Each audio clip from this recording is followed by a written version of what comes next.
Hello friends, आज आपण करणार आहोत पौष्टिक असे बीटरूटचे सँडविच। त्यासाठी कढईमध्ये एक उभा चिरलेला कांदा टाकायचा आहे। तेलामध्ये तो छान 2-3 मिनिटे परतून घ्यायचा आहे। परतून झाल्यानंतर त्यामध्ये लसूण मिरचीचा ठेचा टाकायचा आहे। याच्याने बीटरूटच्या सँडविचची टेस्ट खूप छान लागते। त्यामध्ये टाकूया बारीक चिरलेला कोबी। 2 मिनिटांसाठी परतून घ्यायचा आहे। नंतर किसून घेतलेला बीट छान किसून घ्यायचे आहे। बीट चवीनुसार मीठ टाकायचं आहे। सर्व एकजीव करून घ्यायचं आहे।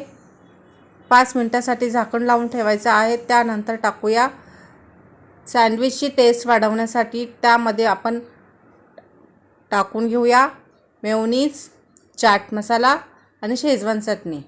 आपल्या आवडीनुसार मसाले टाकायचे आहेत। इथे मी एवढंच टाकलेलं आहे। छान एकजीव करून घ्यायचं आहे।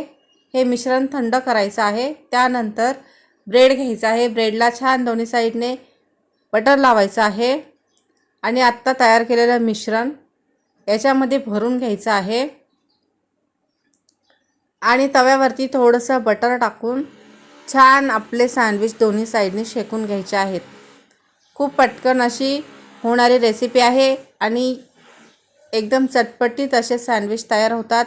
मुले अगदी आवडीने बीट खात नसले तरी हे सँडविच मात्र अगदी आवडीने खातील। त्यामुळे तुम्ही नाश्त्यालाही बनवू शकतात किंवा मुलांच्या टिफिनलाही बनवून देऊ शकतात। त्याच्यामुळे नक्की एकदा तरी रेसिपी ट्राय करा। आवडली असल्यास लाईक करा, चॅनलला सबस्क्राईब करा। पुन्हा भेटूया अशाच एका नवीन रेसिपीमध्ये। तोपर्यंत बाय। चॅनलला सबस्क्राईब करायला विसरू नका। Thank you.